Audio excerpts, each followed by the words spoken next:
রবীন্দ্রনাথ ঠাকুরের আদর্শ নিয়ে, তাদের চিন্তা নিয়ে, তারা সমাজ সংস্কারক, শিক্ষা প্রসারে তাদের গুরুত্বপূর্ণ কাজ আছে।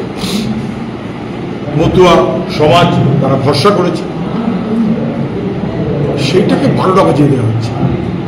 সেই পরিবারের প্রমথ রঞ্জন ঠাকুর এমপি হয়েছে, আমাদের সাথে তার রাজনীতির মিল ছিল, কিন্তু রাজনীতির মিল না থাকলেও ঠাকুর বাড়িকে রাজনীতির অংশে ফালা করা, বরং তখন মতুয়া মহাসংঘ তাতে নানান ধরনের লোক থাকতেন মতুয়া সমাজে। আমাদের বামপন্থী লোক অনেক ছিলেন, এখনো হয়তো কিছু আছেন, অনেক ছিলেন।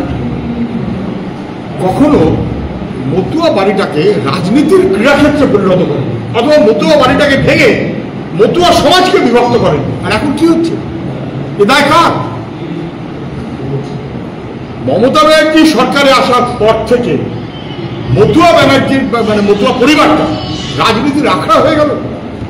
ওই পরিবার থেকে একজন এমপি, ওই পরিবার থেকে একজন এমএলএ, কদিন পরে একজন এক পার্টি, আরেকজন আরেক পার্টি, তারপরে সেই আরেক পার্টি, সে আবার ভেঙে আরেক রকম হয়ে গেল।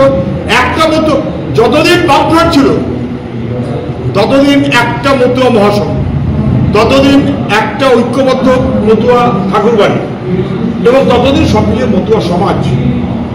বামফ্রন্ট যখন চলে গেছে, বামফ্রন্ট তো রাজনীতি ঢোকাতে যায়নি, তৃণমূল আসার পর তৃণমূল রাজনীতি ঢুকিয়েছে, ফায়দা নিয়েছে। যত ফায়দা নিয়েছে তত ফায়দার মধ্যে ফায়দা হয়েছে।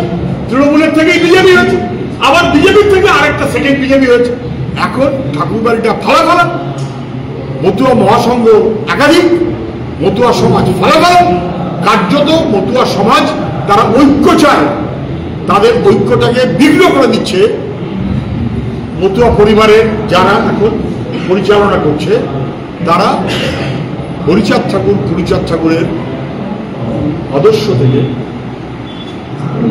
বীরাপানি দেবী অথবা প্রমথনাথ ঠাকুর, এমনকি তাদেরও মনোভাব থেকে তারা সরে যাচ্ছে।